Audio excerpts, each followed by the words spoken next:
एह बाणी जो जियों जाने, तिस अंतर रवे हर नाम। बाणी गुरु गुरु है बाणी, विच बाणी अमृत सारे।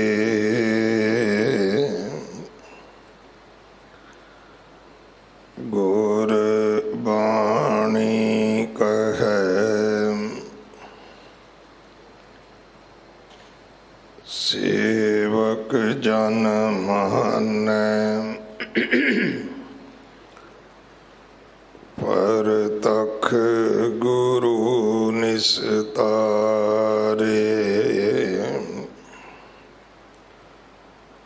बाणी बिरलो विचारसी,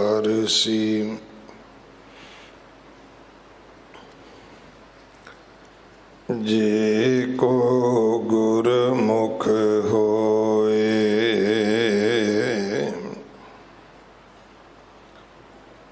एह बाणी महापुरख की, निज कर वासा होए।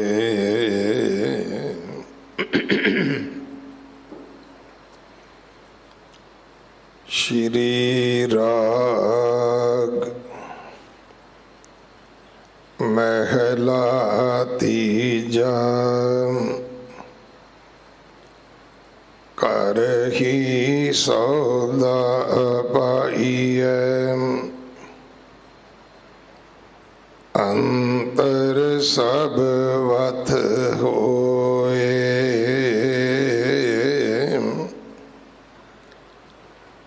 खिन खिन नाम संभालिए।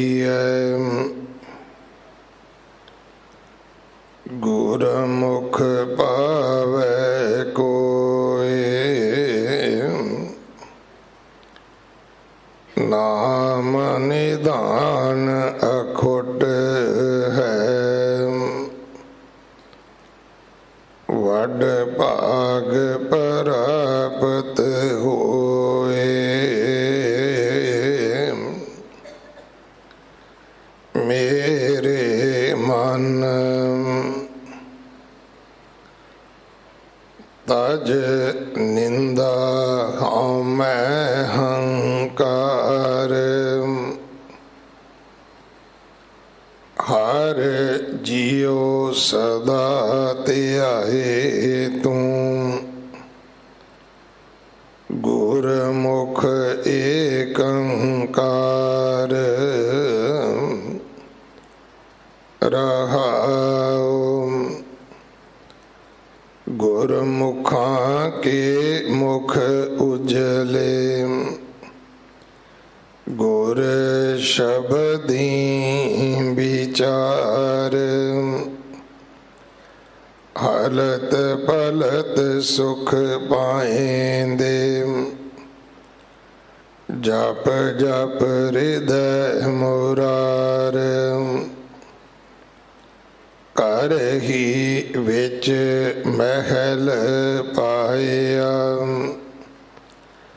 गुर शब्दी विचार। सतगुर ते जो मोह फेरम, मथे तिन काले। अन दिन दुख कमामंदे, नित जोहे जम जाले। सुपन सुख ना देखनी, बहु चिंता पर जाले। सबना का दाता एक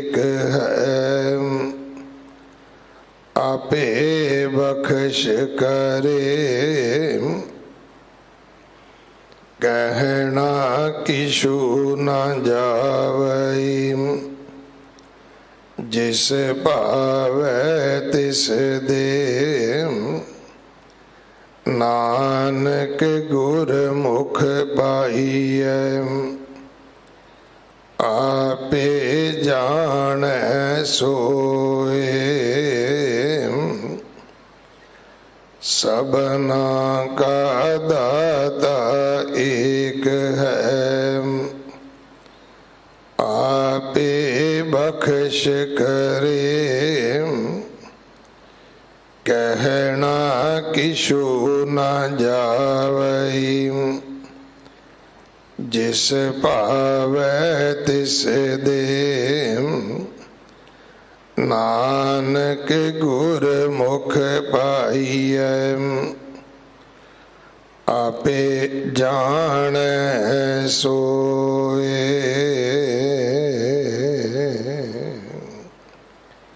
वाहिगुरु जी का खालसा, वाहिगुरु जी की फतेह।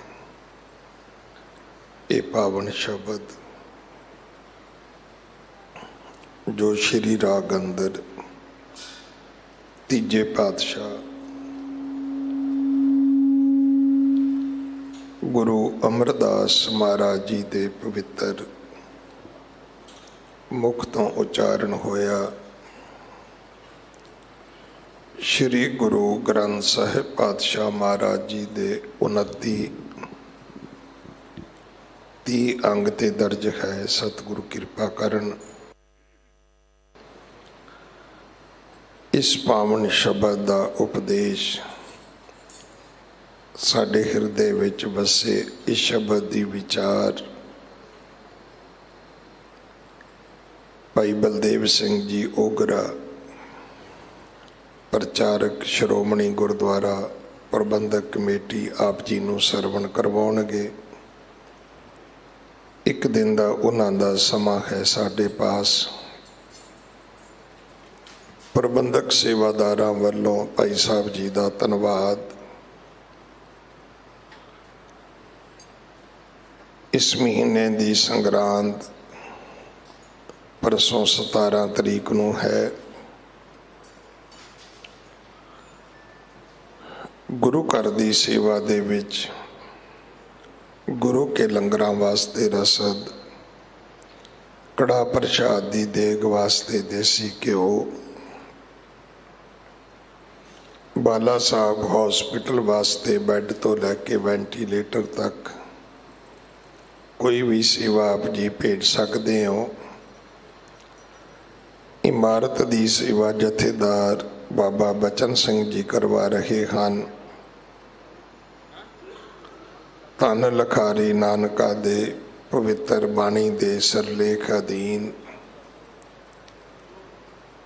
जो अगला समागम है वो 20 तरीक नूं मंगल बाजार विष्णु गार्डन गुरुद्वारा श्री गुरु सिंह सभा विच होवेगा।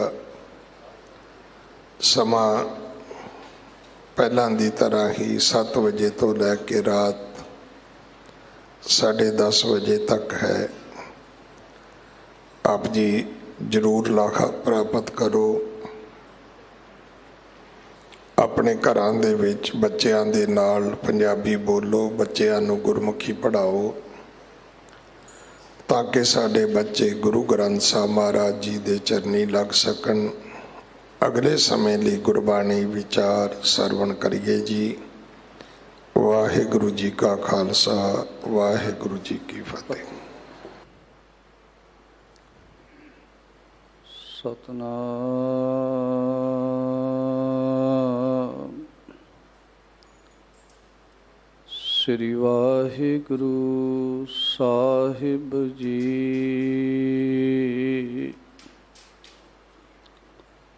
तेरे कवन कवन गुण कह कह गावा,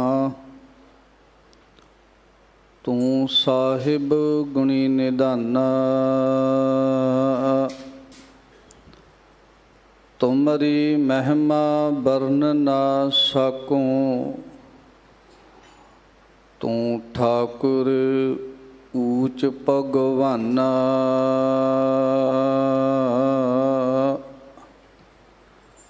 ਮਤ ਸੁਮਤ ਤੇਰੇ ਵਸ ਸੁਆਮੀ। ਹਮ ਜੰਤ ਤੂੰ ਪੁਰਖ ਜੰਤਨੀ,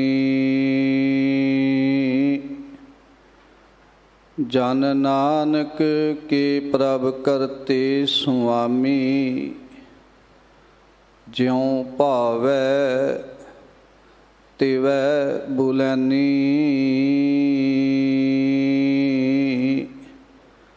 ਜਨ ਨਾਨਕ ਕੇ ਪ੍ਰਭ ਕਰਤੇ ਸੁਆਮੀ। ਜਿਉ ਭਾਵੈ ਤਿਵੈ ਬੁਲੈਨੀ।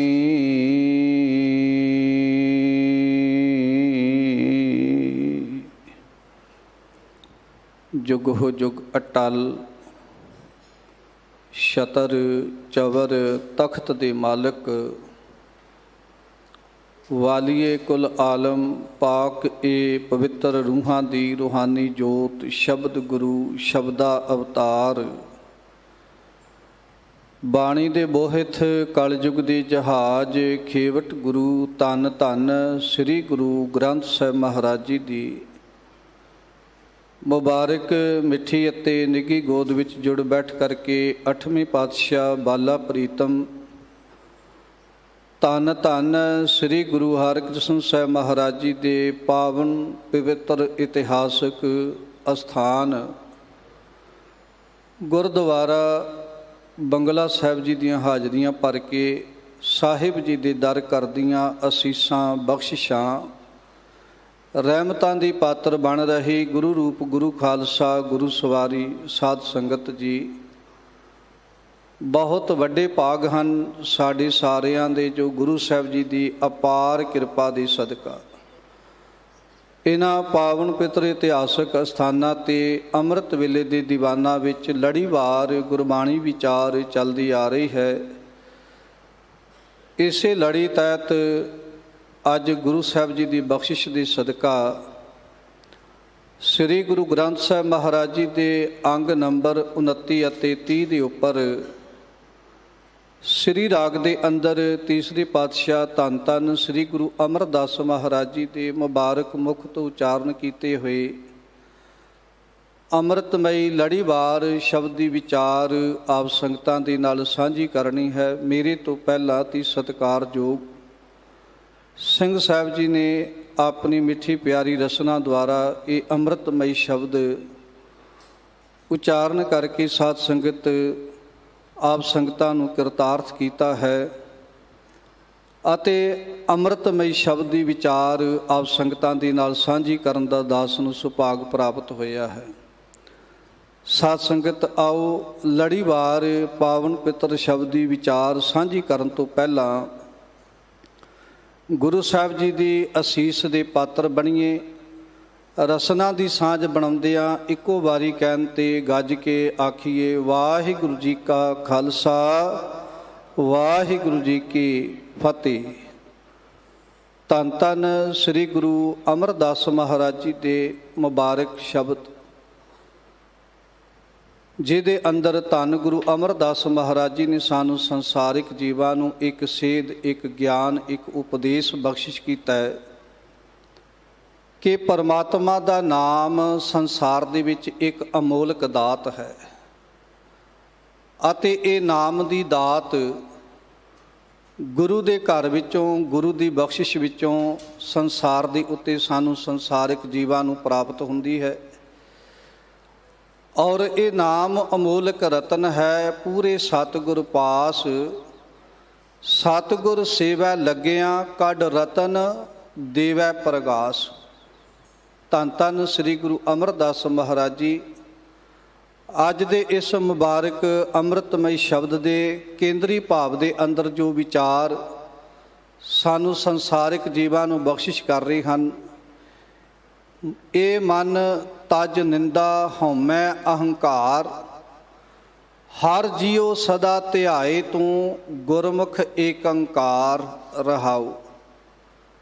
ਮਨ ਨੂੰ ਸੰਬੋਧਨ ਕਰਕੇ ਧੰਨ ਗੁਰੂ ਅਮਰਦਾਸ ਮਹਾਰਾਜ ਜੀ ਸਾਨੂੰ ਸਮਝਾ ਰਹੇ ਨੇ, ਐ ਮਨਾ ਤੈਨੂੰ ਨਿੰਦਾ, ਹਉਮੈ ਤੇ ਹੰਕਾਰ ਆਦਿ ਵਰਗੀਆਂ ਲਾਹਣਤਾਂ ਤੋਂ ਮੁਕਤ ਹੋ ਜਾਣਾ ਚਾਹੀਦਾ, ਕਿਉਂਕਿ ਨਿੰਦਾ ਭਲੀ ਕਿਸੈ ਕੀ ਨਾਹੀ, ਮਨ ਮੁਖ ਮੁਗਧ ਕਰਨ। ਹਉਮੈ ਦੇ ਬਾਰੇ ਗੁਰੂ ਸਾਹਿਬ ਜੀ ਜ਼ਿਕਰ ਕਰਦੇ ਨੇ, ਹਉਮੈ ਦੀਰਘ ਰੋਗ ਹੈ, ਦਾਰੂ ਭੀ ਇਸ ਮਾਹੀ। ਜਾਂ ਗੁਰੂ ਸਾਹਿਬ ਜੀ ਬਖਸ਼ਿਸ਼ ਕਰਕੇ ਸਮਝਾਉਂਦੇ ਨੇ ਕਿ ਜੇ ਕੋਈ ਮਨੁੱਖ ਹਉਮੈ ਤੋਂ ਛੁਟਕਾਰਾ ਪਾਉਣਾ ਚਾਹਵੇ, ਇਹਦਾ ਕੀ ਤਰੀਕਾ ਹੈ? ਨਾਨਕ ਹੁਕਮੈ ਜੇ ਬੁੱਝੈ, ਤਾਂ ਹਉਮੈ ਕਹਿ ਨਾ ਕੋਈ। ਜੇ ਹੰਕਾਰ ਦੀ ਗੱਲ ਕਰੀਏ ਤੇ ਗੁਰੂ ਸਾਹਿਬ ਜੀ ਬੜੀ ਪਿਆਰੀ ਵਿਚਾਰ ਸਮਝਾਉਣਾ ਕਰਦੇ ਨੇ, ਸੁਖੀ ਬਸੈ ਮਸਕੀਨੀਆਂ ਆਪ ਨਿਵਾਰ ਤਲੇ, ਵੱਡੇ ਵੱਡੇ ਅਹੰਕਾਰੀਆਂ ਨਾਨਕ ਗਰਭ ਗਲੇ। ਜਿਸ ਕੈ ਅੰਤਰ ਰਾਜ ਅਭਿਮਾਨ, ਸੋ ਨਰਕ ਪਾਤੀ ਹੋਵਤ ਸੁਵਾਨ। ਧਨ ਭੂਮਿਕਾ ਜੋ ਕਰੈ ਗੁਮਾਨ, ਸੋ ਮੂਰਖ ਅੰਧਾ ਅਗਿਆਨ। ਜੇ ਹੰਕਾਰ ਦੀ ਗੱਲ ਕਰੀਏ ਤੇ ਗੁਰੂ ਸਾਹਿਬ ਜੀ ਕਹਿੰਦੇ ਨੇ, ਇਹ ਹੰਕਾਰ ਜਿਹੜਾ ਕਿਸੇ ਸਮੇਂ ਮਨੁੱਖ ਦੇ ਵਿਨਾਸ਼ ਦਾ ਕਾਰਨ ਬਣ ਜਾਂਦਾ ਹੈ। ਇਸੇ ਕਰਕੇ ਗੁਰੂ ਸਾਹਿਬ ਜੀ ਦੇ ਮੁਬਾਰਕ ਬਚਨ ਨੇ, ਸਾਨੂੰ ਹੰਕਾਰ ਤੋਂ ਵੀ ਮੁਕਤ ਹੋਣਾ ਚਾਹੀਦਾ ਹੈ ਤੇ ਹਉਮੈ ਤੋਂ ਵੀ ਮੁਕਤ ਹੋਣਾ ਚਾਹੀਦਾ ਹੈ। ਔਰ ਇਹਨਾਂ ਤੋਂ ਮੁਕਤੀ ਪ੍ਰਾਪਤ ਕਰਨ ਦਾ ਤਰੀਕਾ ਕੀ ਹੈ? ਪਾਤਸ਼ਾਹ ਕਹਿਣਗੇ, ਗੁਰੂ ਦੇ ਚਰਨਾਂ ਵਿੱਚ ਆ ਕੇ ਗਿਆਨ ਪ੍ਰਾਪਤ ਕਰਨਾ। ਜਿਸ ਮਨੁੱਖ ਨੂੰ ਗੁਰੂ ਚਰਨਾਂ ਵਿੱਚੋਂ ਇਸ ਗੱਲ ਦਾ ਬੋਧ ਹੋ ਜਾਂਦਾ ਹੈ, ਗਿਆਨ ਹੋ ਜਾਂਦਾ ਹੈ, ਸਮਝ ਆ ਜਾਂਦੀ ਹੈ, ਉਹ ਇਹਨਾਂ ਚੀਜ਼ਾਂ ਤੋਂ ਛੁਟਕਾਰਾ ਪਾ ਲੈਂਦਾ ਹੈ। ਨਿੰਦਿਆ ਤੋਂ ਛੁਟਕਾਰਾ ਪਾ ਲੈਂਦਾ ਹੈ, ਹੰਕਾਰ ਤੋਂ ਛੁਟਕਾਰਾ ਪਾ ਲੈਂਦਾ ਹੈ ਤੇ ਹਉਮੈ ਤੋਂ ਮੁਕਤੀ ਪ੍ਰਾਪਤ ਕਰ ਲੈਂਦਾ ਹੈ।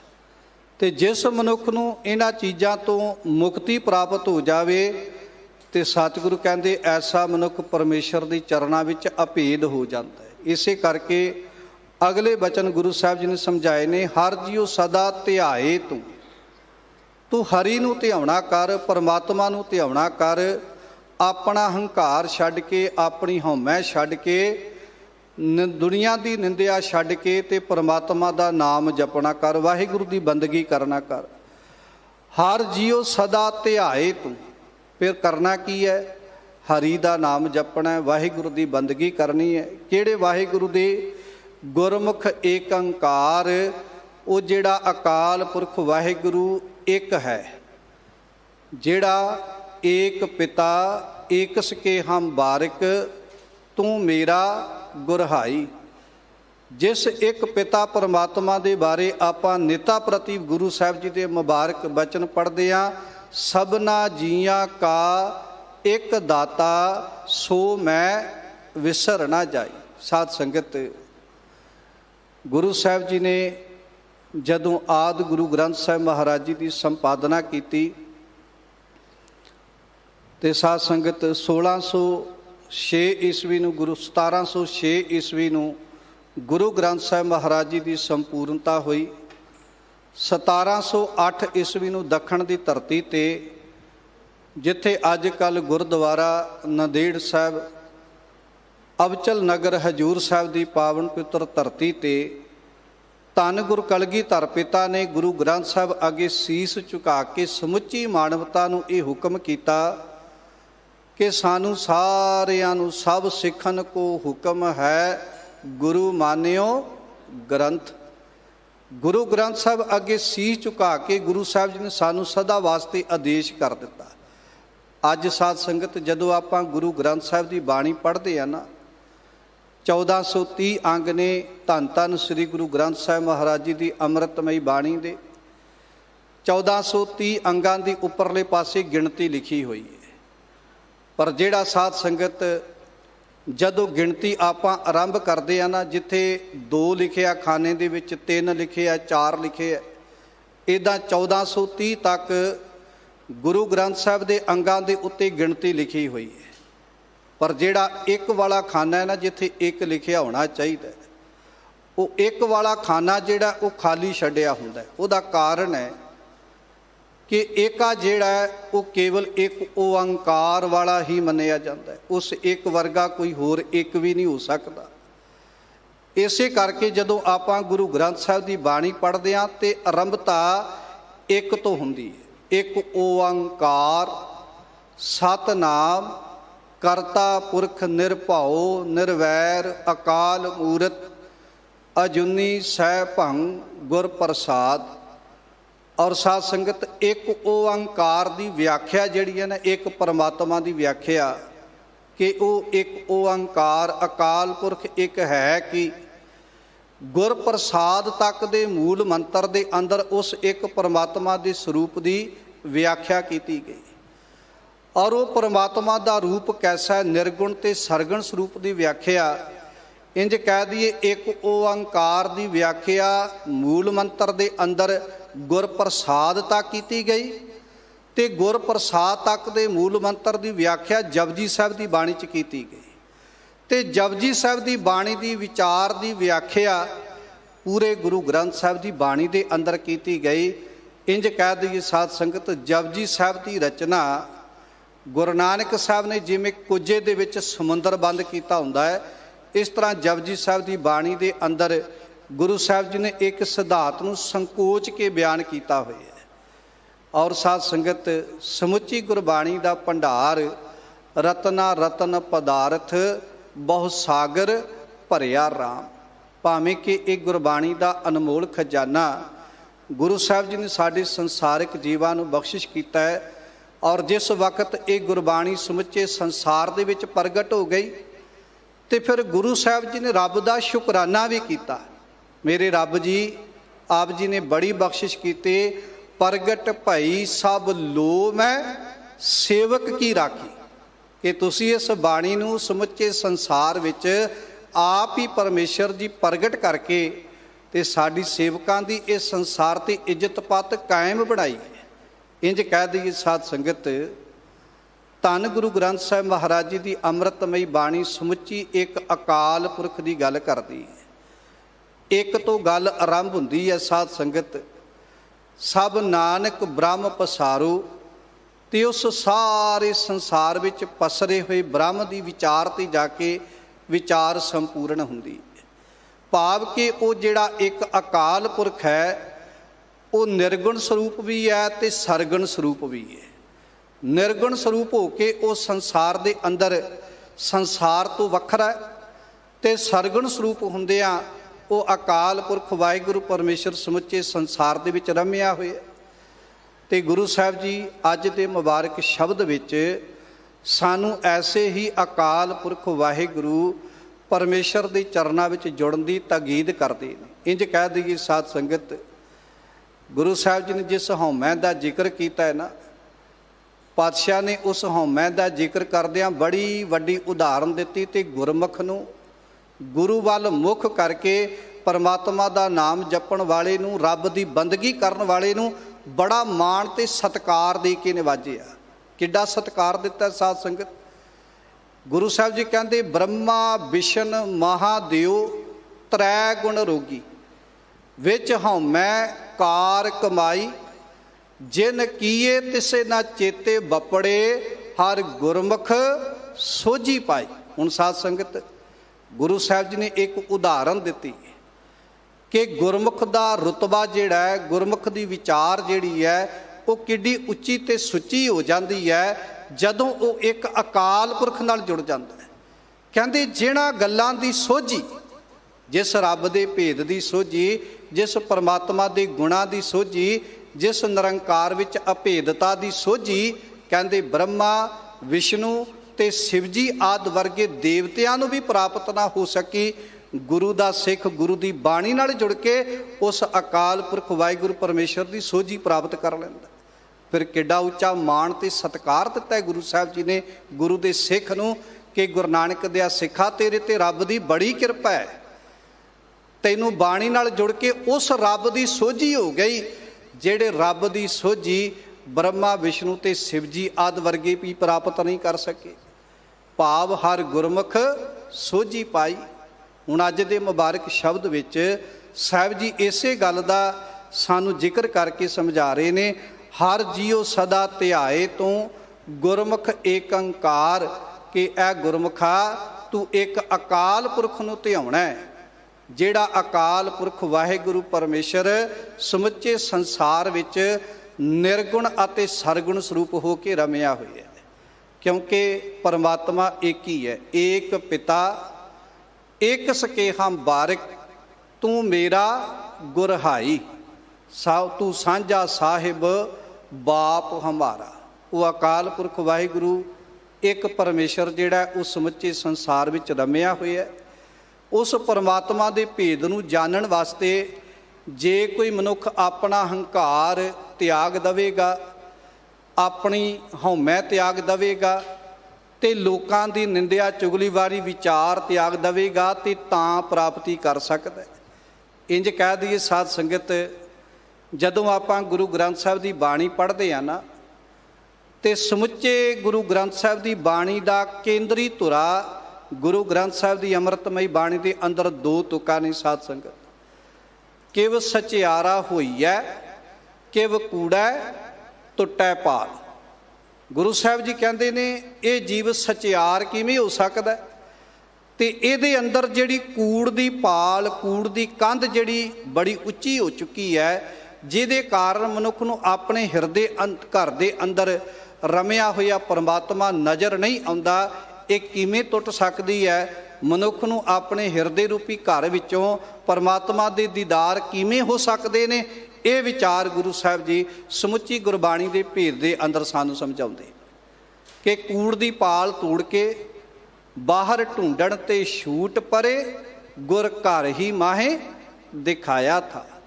ਫਿਰ ਰੱਬ ਦੀ ਪ੍ਰਾਪਤੀ ਮਨੁੱਖ ਬਾਹਰੋਂ ਨਹੀਂ, ਫਿਰ ਅੰਦਰੋਂ ਕਰਨੀ ਸ਼ੁਰੂ ਕਰ ਦਿੰਦਾ ਹੈ। ਉਹ ਅੰਤਰ ਆਤਮੇ ਦਾ ਖੋਜੀ ਬਣ ਜਾਂਦਾ ਹੈ, ਜਿਹਦੇ ਤੇ ਪਰਮਾਤਮਾ ਦੀ ਕਿਰਪਾ ਹੋ ਜਾਵੇ, ਪਰਮਾਤਮਾ ਦੀ ਬਖਸ਼ਿਸ਼ ਹੋ ਜਾਵੇ। ਆਓ ਸਾਧ ਸੰਗਤ ਸ਼ਬਦ ਦੀ ਆਰੰਭ ਵਾਲੀ ਵਿਚਾਰ ਦੇ ਨਾਲ ਜੁੜਨਾ ਕਰੀਏ, ਤਾਂ ਕਿ ਇਸ ਭੇਦ ਦੀ ਸਮਝ ਆ ਸਕੇ। ਮਨੁੱਖ ਆਪਣੀ ਨਿੰਦਿਆ, ਹੰਕਾਰ ਤੇ ਹਉਮੈ ਨੂੰ ਤਿਆਗ ਕੇ ਕਿਵੇਂ ਪਰਮਾਤਮਾ ਦੇ ਭੇਦ ਨੂੰ ਸਮਝ ਸਕਦਾ ਹੈ, ਪਰਮਾਤਮਾ ਦੇ ਚਰਨਾਂ ਵਿੱਚ ਜੁੜ ਸਕਦਾ ਹੈ। ਤੇ ਜਿਹੜੇ ਇਹ ਅਵਗੁਣ ਤਿਆਗ ਕੇ ਪਰਮਾਤਮਾ ਦਾ ਨਾਮ ਜਪਦੇ ਨੇ, ਵਾਹਿਗੁਰੂ ਦੀ ਬੰਦਗੀ ਵਾਲੇ ਪਾਸੇ ਜੁੜ ਜਾਂਦੇ ਨੇ, ਉਹਨਾਂ ਨੂੰ ਗੁਰੂ ਨਾਨਕ ਦੇ ਘਰ ਵਿੱਚੋਂ ਕਿਹੜੀਆਂ ਬਖਸ਼ਿਸ਼ਾਂ ਪ੍ਰਾਪਤ ਹੁੰਦੀਆਂ ਨੇ।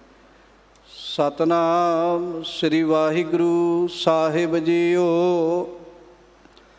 ਸ੍ਰੀ ਰਾਗ ਮਹੱਲਾ ਤੀਜਾ।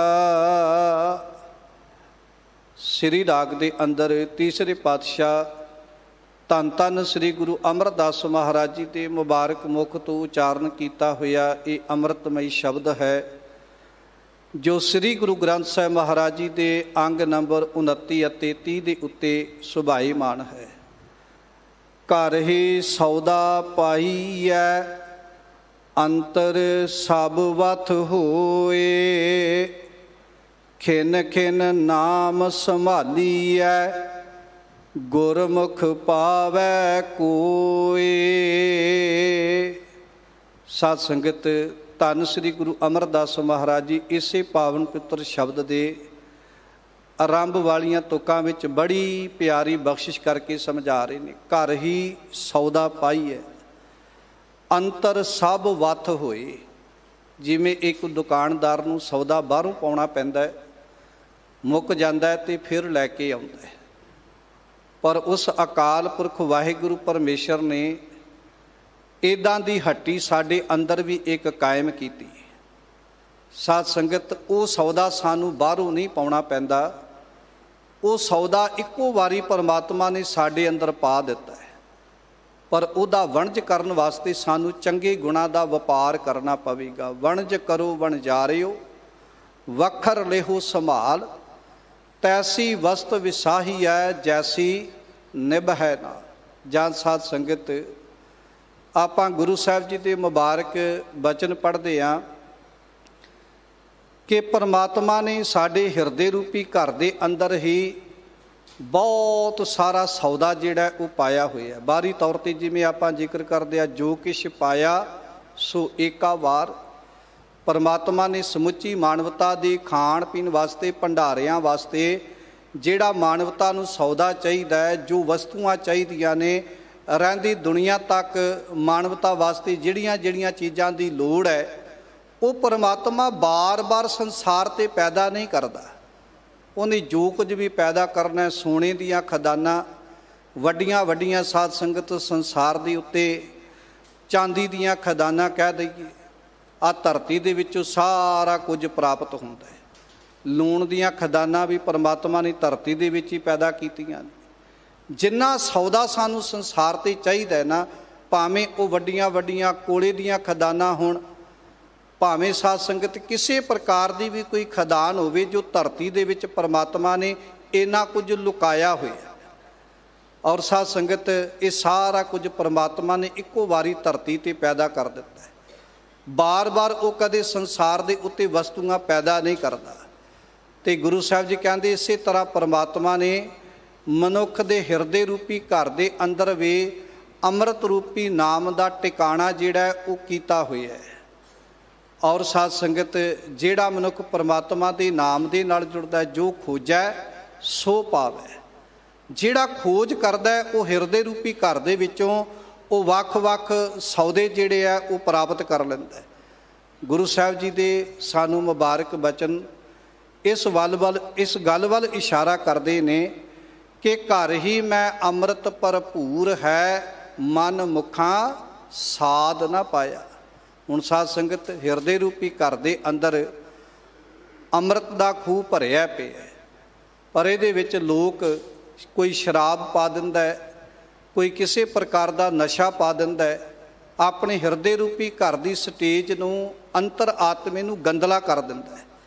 ਤੇ ਗੁਰੂ ਸਾਹਿਬ ਜੀ ਕਹਿੰਦੇ ਵੇਖੋ, ਨੌ ਨਿਧ ਅੰਮ੍ਰਿਤ ਪ੍ਰਭ ਕਾ ਨਾਮ ਦੇਹੀ ਮੈਂ ਇਸ ਕਾ ਵਿਸ਼ਰਾਮ। ਪਰਮਾਤਮਾ ਨੇ ਨਾਮ ਦਾ ਖਜ਼ਾਨਾ ਕਿਤੇ ਬਾਹਰ ਨਹੀਂ ਰੱਖਿਆ। ਨਾਮ ਦਾ ਖਜ਼ਾਨਾ ਪਰਮਾਤਮਾ ਨੇ ਸਾਡੇ ਹਿਰਦੇ ਰੂਪੀ ਘਰ ਦੇ ਅੰਦਰ ਹੀ ਪਾਇਆ ਹੋਇਆ। ਅੰਤਰ ਖੂਹਟਾ ਅੰਮ੍ਰਿਤ ਭਰਿਆ, ਸ਼ਬਦੇ ਕਾਢ ਪੀਐ ਪਨਹਾਰੀ। ਪਰ ਇਹ ਸੌਦੇ ਵਿੱਚੋਂ ਆਪਾਂ ਪਰਮਾਤਮਾ ਦੇ ਅੰਮ੍ਰਿਤ ਰੂਪੀ ਨਾਮ ਦੀ ਵੱਥ ਨੂੰ ਕਿਵੇਂ ਪ੍ਰਾਪਤ ਕਰ ਸਕਦੇ ਹਾਂ? ਗੁਰੂ ਸਾਹਿਬ ਜੀ ਕਹਿੰਦੇ ਸ਼ਬਦ ਦੀ ਵਿਚਾਰ ਦੀ ਦਾ, ਭਾਵੇਂ ਕਿ ਸਾਡੇ ਅੰਦਰ ਸਾਰਿਆਂ ਦੇ ਅੰਦਰ ਅੰਮ੍ਰਿਤ ਰੂਪੀ ਨਾਮ ਦਾ ਖੂਹ ਭਰਿਆ ਪਿਆ, ਪਰ ਸਾਧ ਸੰਗਤ ਅਸੀਂ ਉਹ ਅੰਮ੍ਰਿਤ ਦਾ ਰਸ ਨਹੀਂ ਚੱਕ ਸਕਦੇ। ਪਰ ਜਿਹਨਾਂ 'ਤੇ ਗੁਰੂ ਕਿਰਪਾ ਕਰ ਦਿੰਦਾ ਹੈ, ਜਿਹਨਾਂ ਨੂੰ ਇਹ ਜੁਗਤੀ ਦਰਸਾ ਦਿੰਦਾ ਹੈ, ਜਿਹੜੇ ਬਾਹਰੀ ਤੌਰ 'ਤੇ ਖੰਡੇ ਬਾਟੇ ਦੀ ਪੌਲ ਛਕ ਲੈਂਦੇ ਨੇ, ਉਹ ਅੰਤਰ ਆਤਮੇ ਵਿੱਚੋਂ ਪਰਮਾਤਮਾ ਦੇ ਨਾਮ ਦੀ ਵਸਤੂ ਨੂੰ ਚੱਖ ਕੇ ਆਤਮਿਕ ਆਨੰਦ ਸੰਸਾਰ 'ਤੇ ਮਾਣ ਲੈਂਦੇ ਨੇ।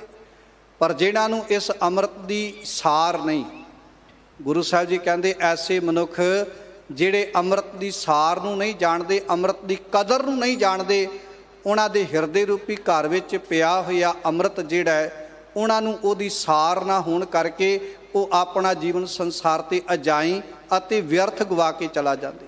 ਹੁਣ ਸਾਧ ਸੰਗਤ ਘਰ ਦੇ ਅੰਦਰ ਬੜੀ ਕੀਮਤੀ ਚੀਜ਼ ਪਈ ਹੋਵੇ ਤੇ ਬੰਦਾ ਬਾਹਰ ਜਾ ਕੇ ਘਰ ਦੇ ਅੰਦਰ ਅਰਬਾਂ ਖਰਬਾਂ ਦੀ ਦਾਤ ਪਈ ਹੋਵੇ ਤੇ ਬੰਦਾ ਬਾਹਰ ਜਾ ਕੇ ਰੁਪਈਆ ਥਾਂ ਦੇ ਉੱਤੇ ਮੰਗਦਾ ਹੋਵੇ, ਇਹਦਾ ਮਤਲਬ ਇਹ ਹੋ ਸਕਦਾ ਇਹਨੂੰ ਘਰ ਦੇ ਅੰਦਰ ਪਈ ਹੋਈ ਵਸਤੂ ਦੀ ਸਾਰ ਨਹੀਂ, ਇਹ ਬਾਹਰ ਦਾ ਜਾ ਕੇ ਸੰਸਾਰ ਦਾ ਮੰਗਤਾ ਬਣਿਆ ਹੋਇਆ। ਮੱਤ ਵਿੱਚ ਰਤਨ ਜਵਾਹਰ ਮਾਣਕ, ਇਹ ਬੜਾ ਕੁਝ ਪਰਮਾਤਮਾ ਨੇ ਪਾਇਆ ਹੋਇਆ, ਪਰ ਪਤਾ ਕਿਹਨਾਂ ਨੂੰ ਲੱਗਦਾ ਹੈ? ਜੇ ਇੱਕ ਗੁਰ ਕੀ ਸਿੱਖ ਸੁਣੀ, ਜਿਨ੍ਹਾਂ ਨੇ ਗੁਰੂ ਦੀ ਸਿੱਖਿਆ ਸੁਣ ਲਈ, ਜਿਨ੍ਹਾਂ ਨੇ ਗੁਰੂ ਦਾ ਸਿਧਾਂਤ ਸੁਣ ਲਿਆ, ਗੁਰੂ ਦੀ ਵਿਚਾਰ ਸੁਣ ਲਈ, ਉਹਨਾਂ ਨੂੰ ਪਤਾ ਲੱਗਿਆ ਕਿ ਭਾਈ ਸਾਡੇ ਅੰਦਰ ਤੇ ਰੱਬ ਨੇ ਬਹੁਤ ਕੁਝ ਭਰਿਆ ਹੋਇਆ ਸੀ। ਰਤਨਾ ਰਤਨ ਪਦਾਰਥ ਬਹੁ ਸਾਗਰ ਭਰਿਆ ਰਾਮ। ਰੱਬ ਨੇ ਸਾਡੇ ਅੰਦਰ ਬੜੀਆਂ ਵਸਤੂਆਂ, ਕੀਮਤੀ ਸੁਗਾਤਾਂ ਪਾਈਆਂ ਹੋਈਆਂ ਨੇ, ਪਰ ਸਾਨੂੰ ਉਹਨਾਂ ਦੀ ਸਾਰ ਨਹੀਂ। ਸਾਧ ਸੰਗਤ ਜਿਵੇਂ ਇੱਕ ਗਾਂ ਦੁੱਧ ਦਿੰਦੀ ਹੈ ਜਾਂ ਮੱਝ ਦੁੱਧ ਦਿੰਦੀ ਹੈ ਨਾ, ਤੇ ਆਪਾਂ ਵੇਖਦੇ ਹਾਂ ਕਿ ਗਾਂ ਦੇ ਅਸਥਨਾਂ ਦੇ ਲਾਗੇ ਚਿੱਚੜ ਜਿਹੜਾ ਉਹ ਚਿੰਬੜਿਆ ਹੁੰਦਾ ਹੈ। ਉਹ ਚਿੱਚੜ ਦੁੱਧ ਨਹੀਂ ਪੀਂਦਾ, ਉਹ ਚਿੱਚੜ ਜਿਹੜਾ ਹੁੰਦਾ ਹੈ ਨਾ, ਉਹ ਗਾਂ ਦਾ ਖੂਨ ਪੀਂਦਾ ਹੈ, ਕਿਉਂਕਿ ਉਹਨੂੰ ਦੁੱਧ ਦੀ ਸਾਰ ਨਹੀਂ, ਉਹਦੀ ਖੁਰਾਕ ਦੁੱਧ ਨਹੀਂ, ਉਹਦੀ ਖੁਰਾਕ ਖੂਨ ਹੈ। ਇਸੇ ਤਰ੍ਹਾਂ ਸਾਧ ਸੰਗਤ ਮਨੁੱਖ ਦੇ ਹਿਰਦੇ ਰੂਪੀ ਘਰ ਦੇ ਅੰਦਰ ਪਰਮਾਤਮਾ ਦੇ ਅੰਮ੍ਰਿਤ ਰੂਪੀ ਨਾਮ ਦਾ ਖੂਹ ਭਰਿਆ ਪਿਆ, ਪਰ ਗੁਰੂ ਸਾਹਿਬ ਜੀ ਕਹਿੰਦੇ ਲੋਕਾਂ ਨੂੰ ਇਸ ਹਿਰਦੇ ਰੂਪੀ ਖੂਹ ਦੇ ਵਿੱਚੋਂ ਅੰਮ੍ਰਿਤ ਕੱਢਣ ਦਾ ਪਤਾ ਹੀ ਨਹੀਂ। नौने दे अमृत प्रभ का नाम देही मैं इसका विश्राम। पर पता ही नहीं, मनुख बाहर जाके थां थां ਦੇ ਉੱਤੇ ਕਦੇ ਕਿਸੇ ਥਾਂ ਦੇ ਉੱਤੇ ਮੈਂ ਵੇਖਿਆ ਸਿੰਘ ਸਾਹਿਬ ਜੀ ਵੀ ਕਈ ਵਾਰੀ ਵਿਚਾਰ ਕਰਦੇ ਨੇ, ਕਈ ਚਰਨ ਪੌਲ ਜਿੱਥੇ ਪੈਰ ਧੋਤੇ ਜਾਂਦੇ ਨੇ ਉੱਥੋਂ ਹੀ ਥੋੜ੍ਹਾ ਜਿਹਾ ਚੂੜਾ ਲੈ ਕੇ ਸੋਚਣਗੇ ਸ਼ਾਇਦ ਅੰਮ੍ਰਿਤ ਪੀ ਲਿਆ। ਕਈ ਸਰੋਵਰ ਦਾ ਜਲ ਲੈ ਕੇ ਥੋੜ੍ਹਾ ਜਿਹਾ ਛਕ ਲੈਣਗੇ, ਸੋਚਣਗੇ ਸ਼ਾਇਦ ਆਪਾਂ ਇੱਥੋਂ ਹੀ ਅੰਮ੍ਰਿਤ ਪੀ ਲਿਆ।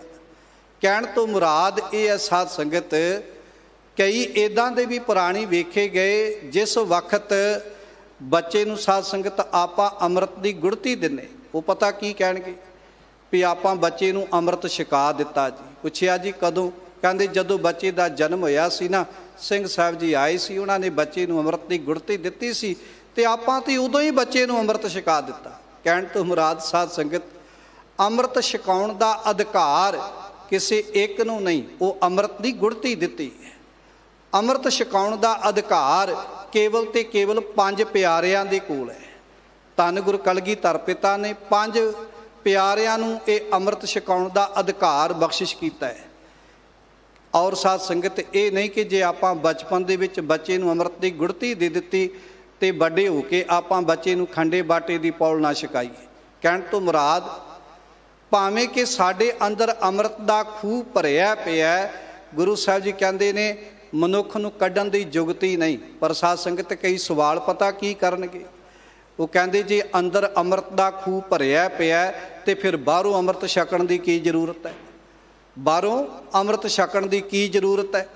ਕਿਉਂਕਿ ਜਿਨ੍ਹਾਂ ਨੇ ਅੰਮ੍ਰਿਤ ਨਹੀਂ ਨਾ ਛਕਣਾ ਹੁੰਦਾ ਸਾਧ ਸੰਗਤ, ਉਹ ਕਈ ਪ੍ਰਕਾਰ ਦੇ ਬਹਾਨੇ ਮਾਰਦੇ ਨੇ। ਔਰ ਸਾਧ ਸੰਗਤ ਬਾਹਰੋਂ ਅੰਮ੍ਰਿਤ ਛਕਣਾ ਤੇ ਇੰਝ ਹੈ, ਬਾਹਰ ਦੀ ਰਹਿਤ 5 ਪਿਆਰੇ ਸਾਨੂੰ ਇੰਝ ਦਰਸਾਉਂਦੇ ਨੇ ਜਿਵੇਂ ਸਾਧ ਸੰਗਤ ਆਪਾਂ ਬੜਾ ਡੂੰਘਾ ਧਰਤੀ 'ਚ ਬੋਰ ਕਰ ਲਈਏ ਨਾ, ਉਹਦੇ 'ਤੇ ਬੜਾ ਕੀਮਤੀ ਭਾਵੇਂ ਸੋਨੇ ਦਾ ਨਲਕਾ ਵੀ ਲਾ ਦਈਏ, ਬਾਹਰੀ ਤੌਰ ਦੇ ਉੱਤੇ ਭਾਵੇਂ ਸੋਨੇ ਦਾ ਨਲਕਾ ਵੀ ਲਾ ਦਈਏ ਔਰ ਬੜੀ ਕੀਮਤੀ ਮੋਟਰ ਲਾ ਦਈਏ, ਇੰਜਨ ਲਾ ਦਈਏ, ਪਰ ਧਰਤੀ ਦੇ ਹੇਠਾਂ ਵਾਲਾ ਪਾਣੀ ਓਨਾ ਚਿਰ ਉੱਪਰ ਨਹੀਂ ਆਵੇਗਾ ਜਿੰਨਾ ਚਿਰ ਆਪਾਂ ਬਾਹਰੀ ਤੌਰ 'ਤੇ ਥੋੜ੍ਹਾ ਜਿਹਾ ਪਾਣੀ ਜਿਹੜਾ ਨਾ ਉਹ ਬੋਰ ਦੇ ਅੰਦਰ ਨਹੀਂ ਪਾਉਂਦੇ। ਉਹ ਉੱਪਰੋਂ ਪਾਣੀ ਥੋੜ੍ਹਾ ਜਿਹਾ ਪਾਇਆ ਜਾਂਦਾ, ਉਹ ਅੰਦਰ ਦੇ ਪਾਣੀ ਨਾਲ ਜਾ ਕੇ ਸੁਮੇਲ ਕਰਦਾ ਹੈ ਤੇ ਸਾਧ ਸੰਗਤ ਫਿਰ ਕੀ ਹੁੰਦਾ ਹੈ, ਉਹ ਹੇਠਾਂ ਵਾਲੇ ਪਾਸੇ ਤੋਂ ਪਾਣੀ ਜਿਹੜਾ ਉਹ ਇੰਨਾ ਆਈ ਜਾਂਦਾ, ਫਿਰ ਉਹ ਕਦੇ ਮੁੱਕਦਾ ਹੀ ਨਹੀਂ। ਗੁਰੂ ਸਾਹਿਬ ਜੀ ਕਹਿੰਦੇ ਭਾਵੇਂ ਕਿ ਹਰੇਕ ਮਨੁੱਖ ਦੇ ਹਿਰਦੇ ਰੂਪੀ ਘਰ ਦੇ ਅੰਦਰ ਅੰਮ੍ਰਿਤ ਦਾ ਖੂਹ ਭਰਿਆ ਪਿਆ, ਪਰ ਜਿੰਨਾ ਚਿਰ ਅਸੀਂ 5 ਪਿਆਰਿਆਂ ਦੇ ਕੋਲ ਖੰਡੇ ਬਾਟੇ ਦੀ ਪੌਲ ਛਕ ਕੇ ਬਾਹਰੋਂ ਇਹ ਅੰਮ੍ਰਿਤ ਆਪਣੇ ਅੰਦਰ ਦੇ ਅੰਮ੍ਰਿਤ ਨਾਲ ਸੁਮੇਲ ਨਹੀਂ ਕਰਦੇ, ਉਹਨਾਂ ਚਿਰ ਸਾਧ ਸੰਗਤ ਝਿਮ ਝਿਮ ਵਰਸੈ ਅੰਮ੍ਰਿਤ ਧਾਰਾ, ਮਨ ਪੀਵੈ ਸੁਨ ਸ਼ਬਦ ਵਿਚਾਰਾ, ਉਹਨਾਂ ਚਿਰ ਅਸੀਂ ਉਸ ਅੰਮ੍ਰਿਤ ਦੀ ਦਾਤ ਦੀ ਸਾਰ ਨੂੰ ਨਹੀਂ ਸਮਝ ਸਕਦੇ। ਔਰ ਸਾਧ ਸੰਗਤ ਜਦੋਂ ਇੱਕ ਵਾਰ ਖੰਡੇ ਬਾਟੇ ਦੀ ਪੌਲ ਛਕ ਲੈਂਦੇ ਆ ਨਾ, 5 ਪਿਆਰੇ ਸਾਨੂੰ ਦੱਸਦੇ ਨੇ ਇਹਦਾ 5 ਬਾਣੀਆਂ ਦਾ ਪਾਠ ਪੜ੍ਹਿਆ ਜਾਵੇਗਾ, ਇਸੇ ਤਰ੍ਹਾਂ ਖੰਡਾ ਹੋਵੇਗਾ, ਇੱਦਾਂ ਇੱਕ ਬਾਟਾ ਹੋਵੇਗਾ ਤੇ ਇੱਦਾਂ 5 ਬਾਣੀਆਂ ਦਾ ਪਾਠ ਪੜ੍ਹ ਕੇ ਇਹ ਅੰਮ੍ਰਿਤ ਦਾ ਬਾਟਾ ਜਿਹੜਾ ਉਹ ਤਿਆਰ ਕੀਤਾ ਜਾਂਦਾ ਹੈ। ਫਿਰ ਉਦੋਂ ਬਾਅਦ ਸਾਧ ਸੰਗਤ ਨੇਤਾ ਪ੍ਰਤੀ 5 ਬਾਣੀਆਂ ਦਾ ਪਾਠ ਪੜ੍ਹਨਾ ਔਰ ਉਸੇ ਤਰ੍ਹਾਂ ਸਾਧ ਸੰਗਤ ਹਿਰਦੇ ਰੂਪੀ ਘਰ ਨੂੰ ਬਾਟਾ ਬਣਾ ਲੈਣਾ, ਜੀਵ ਨੂੰ ਖੰਡਾ ਬਣਾ ਲੈਣਾ ਤੇ ਨੇਤਾ ਪ੍ਰਤੀ ਉਹ ਅੰਮ੍ਰਿਤ ਜਿਹੜਾ ਹੈ ਉਹ ਹਿਰਦੇ ਰੂਪੀ ਘਰ ਦੇ ਅੰਦਰ ਤਿਆਰ ਕਰਿਆ ਕਰਨ। ਇਹ 5 ਪਿਆਰਿਆਂ ਨੇ ਇੱਕ ਜੁਗਤੀ ਦਰਸਾਈ ਸਾਨੂੰ। ਔਰ ਸਾਧ ਸੰਗਤ ਇਸੇ ਤਰ੍ਹਾਂ ਇਹ ਸਾਰਾ ਕੁਝ ਗੁਰੂ ਸਾਹਿਬ ਜੀ ਕਹਿੰਦੇ ਭਾਵੇਂ ਕਿ ਸਾਡੇ ਹਿਰਦੇ ਰੂਪੀ ਘਰ ਦੇ ਅੰਦਰ ਭਰਪੂਰ ਹੈ, ਪਰ ਅੰਮ੍ਰਿਤ ਕੀ ਸਾਰ ਸੋਈ ਜਾਣਾ ਜੋ ਅੰਮ੍ਰਿਤ ਕਾ ਵਪਾਰੀ ਜੀ, ਉਹੀ ਇਹਦੀ ਸਾਰ ਨੂੰ ਸਮਝ ਸਕੇਗਾ। ਭਾਵੇਂ ਕਿ ਨਾਮ ਦੀ ਦਾਤ ਸਾਡੇ ਹਿਰਦੇ ਰੂਪੀ ਘਰ ਦੇ ਅੰਦਰ ਮੌਜੂਦ ਹੈ, ਅੰਮ੍ਰਿਤ ਬਾਣੀ ਹਰ ਹਰ ਤੇਰੀ ਸੁਣ ਸੁਣ ਹੋਵੈ ਪਰਮ ਗਤ ਮੇਰੀ, ਜਲਨ ਬੁਝੀ ਸੀਤਲ ਹੋਈ ਮਨੁਆ ਸਤਿਗੁਰ ਕਾ ਦਰਸ਼ਨ ਪਾਏ ਜੀ।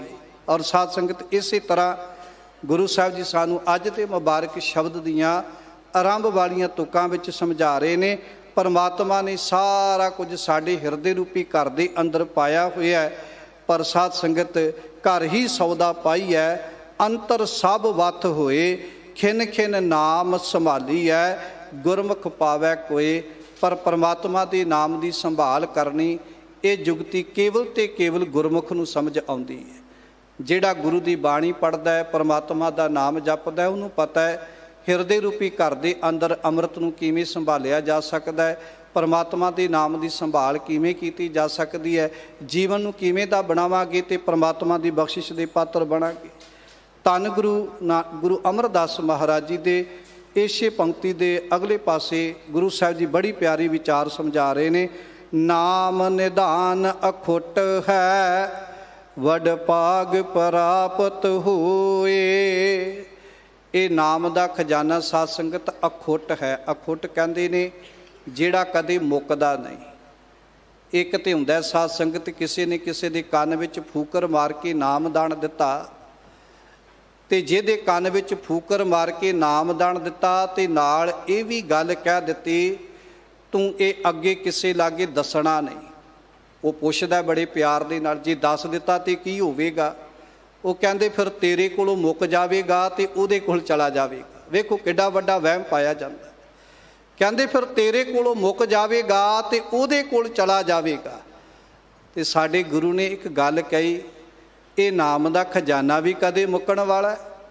ਇੱਥੇ ਤੇ ਸਾਧ ਸੰਗਤ ਖਾਵੋ ਖਰਚੋ ਰਲ ਮਿਲ ਭਾਈ, ਟੋਟ ਨਾ ਆਵੈ ਵੱਧ ਤੋਂ ਜਾਈ। ਕਿੱਡੀ ਵੱਡੀ ਗੱਲ ਹੈ ਸਾਧ ਸੰਗਤ। ਇੱਕ ਉਹ ਨੇ ਜਿਹੜੇ ਇੱਕ ਦੂਸਰੇ ਦੇ ਕੰਨ ਵਿੱਚ ਫੂਕਰਾ ਮਾਰ ਕੇ ਕਹਿੰਦੇ ਨੇ ਤੈਨੂੰ ਨਾਮਦਾਨ ਦੇ ਦਿੱਤਾ, ਤੂੰ ਕਿਸੇ ਲਾਗੇ ਜ਼ਿਕਰ ਨਹੀਂ ਕਰਨਾ, ਜੇ ਜ਼ਿਕਰ ਕਰ ਦਿੱਤਾ ਤੇ ਤੇਰੇ ਕੋਲੋਂ ਮੁੱਕ ਜਾਵੇਗਾ।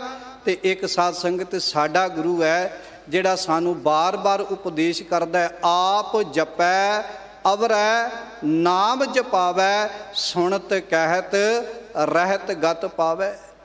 ਜਿਸ ਸਾਡੇ ਗੁਰੂ ਨੇ ਸਾਨੂੰ ਇਹ ਅੰਮ੍ਰਿਤਮਈ ਉਪਦੇਸ਼ ਬਖਸ਼ਿਸ਼ ਕੀਤਾ ਕਿ ਭਾਈ ਜੇ ਅਸੀਂ ਪਰਮਾਤਮਾ ਦੇ ਨਾਮ ਰੂਪੀ ਖਜ਼ਾਨੇ ਨੂੰ ਜਿੰਨਾ ਵਰਤਾਂਗੇ ਇਹ ਘਟੇਗਾ ਨਹੀਂ, ਇਹ ਵਧੇਗਾ। ਔਰ ਸਾਧ ਸੰਗਤ ਇਹ ਬਾਣੀ ਦਾ ਅਖੁੱਟ ਖਜ਼ਾਨਾ ਨਾ, ਇਹ ਧਨ ਅਖੁੱਟ ਨਾ ਨਿਖੁੱਟੈ ਨਾ ਜਾਏ, ਪੂਰਾ ਸਤਿਗੁਰ ਦੀਆ ਦਿਖਾਏ। ਸਾਨੂੰ ਪੂਰੇ ਗੁਰੂ ਨੇ ਇਹ ਨਾਮ ਰੂਪੀ ਧਨ ਦਾ ਇੱਦਾਂ ਦਾ ਅਖੁੱਟ ਖਜ਼ਾਨਾ ਬਖਸ਼ਿਸ਼ ਕੀਤਾ ਹੈ। ਮਾਗ ਮਜਨ ਸੰਗ ਸਾਧੂਆਂ ਧੂੜੀ ਕਰ ਇਸ਼ਨਾਨ, ਹਰ ਕਾ ਨਾਮ ਧਿਆਏ ਸੁਣ। ਪਾਤਸ਼ਾਹ ਕਹਿੰਦੇ ਭਾਈ ਸਤ ਸੰਗਤ ਦੀ ਚਰਨ ਧੂੜੀ ਵਿੱਚ ਜਾ ਕੇ ਰੱਬ ਦਾ ਨਾਮ ਧਿਆਉਣਾ ਵੀ ਹੈ ਤੇ ਸੁਣਨਾ ਵੀ ਹੈ। ਹੁਣ ਅਗਲੀ ਗੱਲ ਬੜੀ ਕਮਾਲ ਦੀ ਕਹੀ, ਹਰ ਕਾ ਨਾਮ ਧਿਆਏ ਸੁਣ, ਸਭਨਾ ਨੂੰ ਕਰ ਦਾਨ। ਤੇ ਇਹ ਨਾਮਦਾਨ ਜਿਹੜਾ ਇਹ ਕੋਲ ਹੀ ਸੰਭਾਲ ਕੇ ਨਹੀਂ ਰੱਖਣਾ। ਇਹ ਅਖੁੱਟ ਖਜ਼ਾਨਾ ਜਿਹੜਾ ਇਹ ਤੇਰੇ ਕੋਲ ਮੁੱਕੇਗਾ ਨਹੀਂ, ਇਹ ਦੂਸਰਿਆਂ ਨੂੰ ਵੀ ਦਾਨ ਕਰਨਾ। ਭਾਵ ਕਿ ਦੂਸਰਿਆਂ ਨੂੰ ਵੀ ਪਰਮਾਤਮਾ ਦੇ ਨਾਮ ਰੂਪੀ ਧਨ ਦੇ ਨਾਲ ਜੋੜਨ ਦੇ ਯਤਨ ਕਰਨੇ। ਜੇ ਆਪ ਜੁੜਿਆ ਹੋਰਨਾਂ ਨੂੰ ਵੀ ਜੋੜਨ ਦੇ ਯਤਨ ਕਰਨੇ ਨੇ, ਤਾਂ ਇਹ ਤੇਰੇ ਤੋਂ ਖਜ਼ਾਨਾ ਜਿਹੜਾ ਉਹ ਕਦੇ ਮੁੱਕੇਗਾ ਨਹੀਂ, ਤੇਰੇ ਕੋਲ ਹੋਰ ਵੱਧ ਜਾਵੇਗਾ। ਹੋਰ ਬਖਸ਼ਿਸ਼ਾਂ ਤੈਨੂੰ ਗੁਰੂ ਨਾਨਕ ਦੇ ਘਰ ਵਿੱਚੋਂ ਪ੍ਰਾਪਤ ਹੋ ਜਾਣਗੀਆਂ। ਮੇਰੇ ਮਨ ਤਜ ਨਿੰਦਾ ਹਉਮੈ ਅਹੰਕਾਰ, ਹਰ ਜੀਓ ਸਦਾ ਧਿਆਏ ਤੂੰ, ਗੁਰਮੁਖ ਏਕੰਕਾਰ ਰਹਾਉ। ਠਹਿਰਾਓ ਵਾਲੇ ਬੰਦ ਵਿੱਚ ਗੁਰੂ ਸਾਹਿਬ ਜੀ ਬਖਸ਼ਿਸ਼ ਕਰ ਰਹੇ ਨੇ, ਹੇ ਮੇਰੇ ਮਨਾ, ਇਹ ਨਿੰਦਿਆ ਇਹ ਹੰਕਾਰ ਤੇ ਹਉਮੈ ਤੱਜ ਕੇ ਇੱਕ ਅਕਾਲ ਪੁਰਖ ਵਾਹਿਗੁਰੂ ਪਰਮੇਸ਼ਰ ਦਾ ਨਾਮ ਜਪਣਾ ਕਰ। ਜੇ ਇੱਕ ਅਕਾਲ ਪੁਰਖ ਵਾਹਿਗੁਰੂ ਪਰਮੇਸ਼ਰ ਦਾ ਨਾਮ ਜਪੇਗਾ, ਪਰਮਾਤਮਾ ਦੇ ਚਰਨਾਂ ਵਿੱਚ ਅਭੇਦਤਾ ਪ੍ਰਾਪਤ ਕਰ ਲਵੇਂਗਾ, ਆਪਣੇ ਜੀਵਨ ਨੂੰ ਸਵਾਰ ਲਵੇਂਗਾ। ਤੇਰਾ ਲੋਕ ਸੁਖੀਆ ਪਰਲੋਕ ਸੁਹੇਲਾ ਹੋ ਜਾਵੇਗਾ। ਤੇਰੇ ਸੰਸਾਰ ਤੇ ਆਏ ਦੀ ਜੀਵਨ ਯਾਤਰਾ ਸਫਲ ਹੋ ਜਾਵੇਗੀ। ਇਸੇ ਕਰਕੇ ਗੁਰੂ ਸਾਹਿਬ ਜੀ ਸਾਨੂੰ ਬਾਰ-ਬਾਰ ਇਹ ਸੰਦੇਸ਼ ਦਿੰਦੇ ਨੇ, ਇਹ ਮਨ ਹਰ ਜੀ ਧਿਆਏ ਤੂੰ, ਇੱਕ ਮਨ ਇੱਕ ਚਿੱਤ ਭਾਏ, ਹਰ ਕੀਆਂ ਸਦਾ ਸਦਾ ਵਡਿਆਈਆਂ, ਦੇ ਨਾ ਪਛਤਾਏ। ਉਹ ਪਰਮਾਤਮਾ ਇੱਦਾਂ ਦੀਆਂ ਬਖਸ਼ਿਸ਼ਾਂ ਕਰਕੇ ਨਿਵਾਜਦਾ ਹੈ। ਜੇ ਇੱਕ ਮਨ ਇੱਕ ਚਿੱਤ ਹੋ ਕੇ ਰੱਬ ਦੀ ਬੰਦਗੀ ਕਰਾਂਗੇ, ਉਹ ਇੰਨੀਆਂ ਵਡਿਆਈਆਂ ਦੇ ਕੇ ਨਿਵਾਜਦਾ ਹੈ ਕਿ ਉਹ ਕਦੇ ਸੰਸਾਰ 'ਤੇ ਮੁੱਕਦੀਆਂ ਨਹੀਂ। ਇੱਦਾਂ ਦੀਆਂ ਬਖਸ਼ਿਸ਼ਾਂ ਦੇ ਕੇ ਪਰਮਾਤਮਾ ਰੱਬ ਦੀ ਬੰਦਗੀ ਕਰਨ ਵਾਲਿਆਂ ਨੂੰ ਸੰਸਾਰ 'ਤੇ ਨਿਵਾਜਣਾ ਕਰਦਾ ਹੈ। ਗੁਰਮੁਖਾਂ ਕੇ ਮੁਖ ਉਜਲੇ, ਗੁਰ ਸ਼ਬਦੀ ਵਿਚਾਰ, ਹਲਤ ਪਲਤ ਸੁਖ ਪਾਏਂਦੇ, ਜਪ ਜਪ ਹਿਰਦੈ ਮੁਰਾਰ। ਧੰਨ ਗੁਰੂ ਅਮਰਦਾਸ ਮਹਾਰਾਜ ਜੀ ਸ਼ਬਦ ਦੇ ਕੇਂਦਰੀ ਭਾਵ ਤੋਂ ਅੱਗੇ ਸਮਝਾਉਂਦੇ ਨੇ, ਜਿਹੜੇ ਗੁਰਮੁਖ ਜਨ ਹੁੰਦੇ ਨੇ ਉਹ ਪਰਮਾਤਮਾ ਦੀ ਬੰਦਗੀ ਕਰਕੇ, ਪਰਮਾਤਮਾ ਦਾ ਨਾਮ ਜਪ ਕੇ, ਪਰਮੇਸ਼ਰ ਦਾ ਸਿਮਰਨ ਕਰਕੇ ਆਪਣਾ ਮੁਖ ਜਿਹੜਾ ਹੈ ਗੁਰੂ ਦੇ ਸ਼ਬਦ ਦੀ ਵਿਚਾਰ ਨੂੰ ਸਮਝ ਕੇ ਉੱਜਲ ਕਰ ਲੈਂਦੇ ਨੇ। ਉੱਜਲ ਤੋਂ ਭਾਵ ਕਿ ਆਪਣਾ ਜੀਵਨ ਸਾਫ਼ ਸੁਥਰਾ ਬਣਾ ਲੈਂਦੇ ਨੇ, ਆਪਣੇ ਜੀਵਨ ਦੇ ਹਰੇਕ ਗੁਣ ਨੂੰ ਚੰਗਾ ਬਣਾ ਲੈਂਦੇ ਨੇ। ਕਿਵੇਂ ਬਣਾਉਂਦੇ ਨੇ? ਗੁਰੂ ਦੇ ਸ਼ਬਦ ਦੀ ਵਿਚਾਰ ਦੇ ਦੁਆਰਾ। ਗੁਰਮੁਖ ਜਨ ਜਿਹੜੇ ਨੇ ਗੁਰੂ ਦੇ ਸ਼ਬਦ ਦੀ ਵਿਚਾਰ ਕਰਕੇ, ਬਾਣੀ ਪੜ੍ਹ ਕੇ ਆਪਣੇ ਜੀਵਨ ਨੂੰ ਸਵਾਰ ਲੈਣਾ ਕਰਦੇ ਨੇ। ਔਰ ਪਾਤਸ਼ਾਹ ਕਹਿੰਦੇ ਕਿ ਜਿੰਨੀ ਨਾਮ ਧਿਆਇਆ ਗਏ ਮਸਕਤ ਘਾਲ, ਨਾਨਕ ਤੇ ਮੁਖ ਉਜਲੇ ਕੀਤੀ ਛੁੱਟੀ ਨਾਲ। ਔਰ ਸਾਧ ਸੰਗਤ ਜਿਹੜੇ ਪਰਮਾਤਮਾ ਦਾ ਨਾਮ ਜਪਦੇ ਨੇ ਔਰ ਜਿਹੜੇ ਪਰਮਾਤਮਾ ਦੀ ਬੰਦਗੀ ਨਹੀਂ ਕਰਦੇ, ਗੁਰੂ ਸਾਹਿਬ ਜੀ ਉਹਨਾਂ ਦੇ ਬਾਰੇ ਵੀ ਜ਼ਿਕਰ ਕਰਦੇ ਨੇ। ਪਾਤਸ਼ਾਹ ਕਹਿੰਦੇ ਕਿ ਭਾਈ ਦਾਗ ਦੋਸ਼ ਮੂੰਹ ਚੱਲਿਆ ਲਾਏ, ਦਰਗਾਹ ਬੈਸਣ ਨਾ ਹੀ ਜਾਏ। ਜਿਹੜੇ ਮਨੁੱਖ ਪਰਮਾਤਮਾ ਦੀ ਬੰਦਗੀ ਨਹੀਂ ਕਰਦੇ ਉਹ ਜੀਵਨ ਦੇ ਵਿੱਚ ਕਈ ਪ੍ਰਕਾਰ ਦੇ ਦਾਗ ਲੈ ਕੇ ਜਾਂਦੇ ਨੇ, ਭਾਵ ਕਿ ਉਹਨਾਂ ਦਾ ਜੀਵਨ ਦਾਗੀ ਹੋ ਜਾਂਦਾ ਹੈ। ਕਈ ਪ੍ਰਕਾਰ ਦੇ ਕਲੰਕ ਲੈ ਕੇ ਉਹ ਸੰਸਾਰ 'ਤੇ ਵਿਚਰਦੇ ਨੇ, ਪਰ ਮੁਰਦਿਆਂ ਵਰਗੀ ਜ਼ਿੰਦਗੀ ਜਿਹੜੀ ਹੈ ਉਹ ਸੰਸਾਰ 'ਤੇ ਬਤੀਤ ਕਰਦੇ ਨੇ, ਜਿਨ੍ਹਾਂ ਦੇ ਜੀਵਨ 'ਤੇ ਕਿਸੇ ਪ੍ਰਕਾਰ ਦਾ ਕੋਈ ਕਲੰਕ ਲੱਗ ਜਾਂਦਾ ਹੈ।